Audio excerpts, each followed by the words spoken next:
ನನ್ನ ನೆಚ್ಚಿನ ಅಲ್ಮೆಯ ವಿದ್ಯಾರ್ಥಿಗಳೇ, ಸ್ಪರ್ಧಾಕಾಂಕ್ಷಿಗಳೇ, ಜ್ಞಾನಾಕಾಂಕ್ಷಿಗಳೇ, ನಿಮಗೆ ಇಂಥಲ್ಲಿಗೆ ಸ್ವಾಗತ.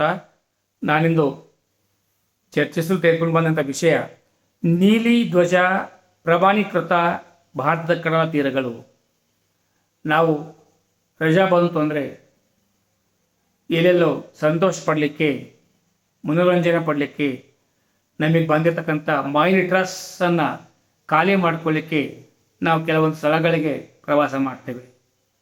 ಆದರೆ ಅಲ್ಲಿ ತುಂಬ ಸ್ವಚ್ಛತೆಯನ್ನು ಮೇಂಟೆನೆನ್ಸ್ ಮಾಡಿರ್ತಾರೆ. ಪ್ಲಾಸ್ಟಿಕ್ ಮುಕ್ತ, ಗಾಜು ಚೂರುಗಳ ಮುಕ್ತ ಕಡಲ ತೀರಗಳಿರ್ತವೆ. ಅಂಥ ಕಡೆ ನಾವು ಹೋದಾಗ ನಾವು ಅದೇ ರೀತಿ ಸ್ವಚ್ಛತೆಯನ್ನು ಕಾಪಾಡ್ಕೊಂಡು ಬರಬೇಕಾಗಿದ್ದು ಪ್ರತಿಯೊಬ್ಬ ಭಾರತೀಯ ನಾಗರಿಕನ ಕರ್ತವ್ಯ. ಹಾಗಾಗಿ ನಮ್ಮ ಭಾರತ ದೇಶದಲ್ಲಿ ಎಲ್ಲೆಲ್ಲಿ ನೀಲಿ ಧ್ವಜ ಪ್ರಮಾಣೀಕೃತ ಭಾರತ ಕಡಲ ತೀರಗಳು ಇದ್ದಾವೆ ಎಂಬುದನ್ನು ನೋಡ್ಕೊಂಡು ಬರುವ ಮೊದಲ ಭಾರತೀಯ ನೀಲಿ ಧ್ವಜ ಬೀಚ್ ಚಂದ್ರಭಾಗಾ ಬೀಚ್. ಇದು ಒಡಿಶಾದಲ್ಲಿದೆ. 2018. ಆಮೇಲೆ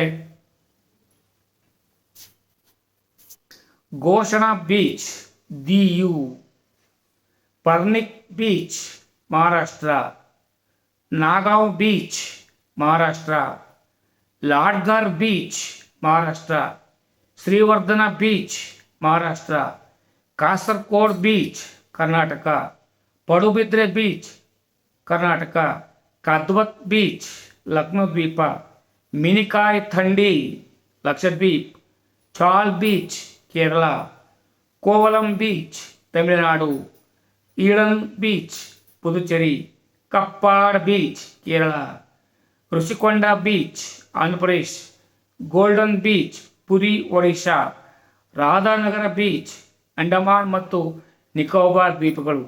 ಇವು ನೀಲಿ ಧ್ವಜ ಪ್ರಮಾಣೀಕೃತ ಭಾರತ ಕಡಲ ತೀರಗಳು ಎನಿಸಿಕೊಂಡಿವೆ. ಇವುಗಳಿಗೆ ನಮ್ಮ ಭಾರತ ಸರ್ಕಾರದ ಮಾನ್ಯತೆ ಇದೆ. ಇಲ್ಲಿ ಭಾಳ ಪರಿಶುದ್ಧತೆಯನ್ನು ಅವರು ಕಾಪಾಡಿಕೊಂಡಿದ್ದಾರೆ. ಅಂಥ ಕಡೆಗೆ ನಾವು ಹೋದಾಗ ನಾವು ಕೂಡ ಪರಿಶುದ್ಧತೆಯಿಂದ ಅಲ್ಲಿ ಸ್ಥಳವನ್ನು ವೀಕ್ಷಣೆ ಮಾಡಿ ಮನೋರಂಜನೆ ಪಡ್ಕೊಂಡು ಬರಬೇಕು. ಇಲ್ಲಾಂದರೆ ನಾವು ತಪ್ಪು ಮಾಡೋಂಗೆ ಆಗ್ತದೆ. ನೋಡ್ಕೊಂಡು ಬರುವ ವಿಶಾಲವಾದ ಮಾಹಿತಿ ಏನಿದೆ ಎಂಬುದನ್ನು